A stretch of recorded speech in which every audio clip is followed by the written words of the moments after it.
Bab 10. Kalian dari mana saja? Kenapa jam segini baru pulang?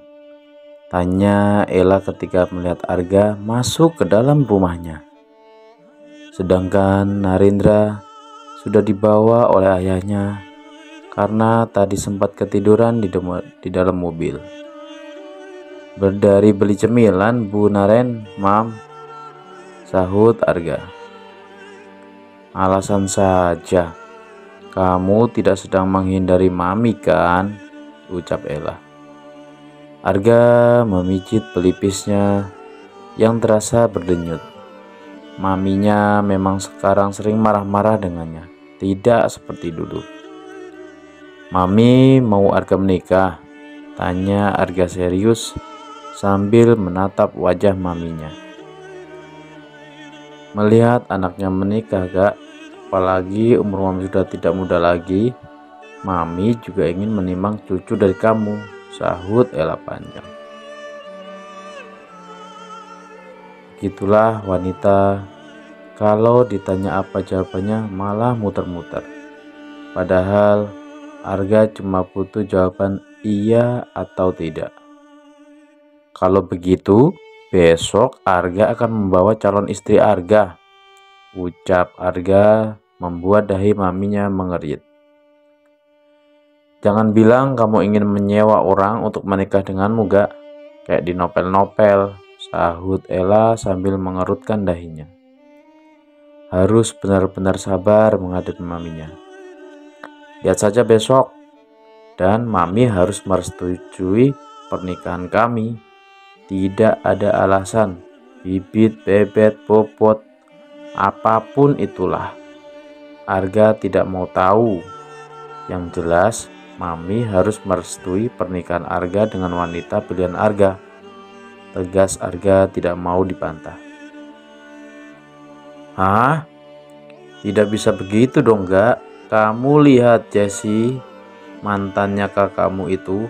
Dulu kakakmu cinta mati dengannya tanpa melihat bibit, bebet, dan bobotnya. Hasilnya apa? Jessie hanya menjadikan kakakmu sebagai selingkuhannya, dan dia cuma mau harta kakakmu saja. Lihatlah wanita-wanita pilihan Mami. Alana baik, karena Mami sudah kenal betul dengan keluarganya seperti apa.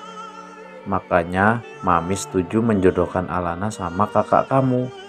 Lanjutnya membandingkan Alana dengan Jessie, mantan kakaknya. Dalam mencari pasangan hidup memang perlu dilihat bibitnya. Tapi kalau wanitanya sudah hamil, apa yang bisa Arga lakukan selain menikahinya? Tapi Arga yakin kalau Zara wanita yang baik.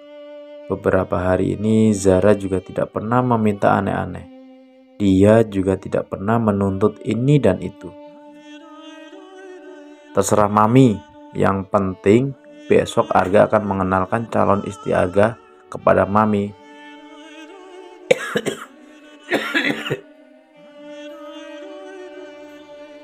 Dan tolong dinilai sendiri nanti, ucap Arga. Setelah itu pergi ke kamarnya meninggalkan maminya yang masih mendumel. Sudah sih Mam, kita lihat saja besok wanita yang akan dibawa Arga ke sini. Bukankah ini yang kamu inginkan? Melihat putramu itu membawa wanitanya ke rumah, ucap Urdi menghentikan sang istri yang terus mengoceh tiada henti. Mami hanya khawatir kalau nanti Arga menikahi wanita modelan Jessie Det, ucap Ella. Tidak akan Mam, Arga juga bukan pria yang bodoh yang tak bisa menilai seseorang perempuan. Lihat saja besok seperti apa baru kamu bisa menilainya, ucap Rudi menenangkan istrinya. Ella akhirnya mau mengikuti saran suaminya. Dia akan melihat wanita yang akan dibawa oleh putranya. Ayo kita tidur, jangan terus memikirkan Arga. Nanti kalau sudah waktunya anak itu juga akan menikah dengan sendirinya, ucap Rudi sambil merangkul bahu istrinya. Mereka berdua saling merangkul sambil berjalan menuju ke kamarnya. Meskipun umur Rudi sudah tidak muda lagi, namun tidak mempengaruhi rasa cintanya kepada sang istri. Dia terkadang masih bersikap romantis, selayaknya pasangan muda-mudi lainnya. Keluarga Wijaya sepertinya belum ada yang bangun kecuali Arga. Setelah sholat subuh, Arga langsung keluar dari rumahnya dan menuju ke rumah yang ditempati oleh Zara. Dia takut Zara akan kesulitan saat mengalami morning sickness tanpa dirinya. Sampai di rumah Zara, Arga langsung masuk ke dalam rumah tersebut dengan menggunakan kunci yang ia miliki. Ceklek. Arga langsung masuk ketika pintunya sudah terbuka. Terlihat beberapa pelayan sudah pada bangun dan mulai memasak untuk sarapan nanti. Dan Arga sudah datang, sapa bibi yang bernama Ruminah. Arga selalu memanggilnya Birum. "Ya Bi, lanjutkan saja Bi, Arga ingin ke rumah Zara dulu," sahut Arga dengan senyum manisnya. Arga memiliki tangga menuju ke kamar Zara. Klek. Ternyata Zara tak mengunci pintu kamarnya. Arga membukanya dan langsung masuk begitu saja. Terlihat Zara sedang terlelap bergelung di bawah selimut tebalnya. Arga menghampiri Zara yang masih terlelap dan Arga mendudukkan tubuhnya di tepi ranjang. Dia menyibakkan rambut Zara yang menutupi setengah wajahnya. Dilihatnya wajah Zara yang masih tertidur dengan damai tanpa terusik sedikit pun dengan kehadiran Arga. Arga menundukkan wajahnya dan cup. Bibir Arga menyentuh kening Zara, singkat karena tak ingin Zara terbangun. Kemudian Arga menundukkan tubuhnya dan mendekat ke bagian perut Zara yang masih tertutup oleh selimut. "Selamat pagi anak Dedi, sedang apa kamu di perut mami sayang?" ucap Arga lirih agar tak membangunkan Zara. Lalu dia mencium perut Zara. Usai mencium perut Zara, Arga membenarkan selimut yang dipakai oleh Zara hingga ke batas leher. Setelah itu, ia berjalan menuju sofa yang ada di kamar Zara. Dia duduk di sofa sambil menunggu Zara hingga terbangun.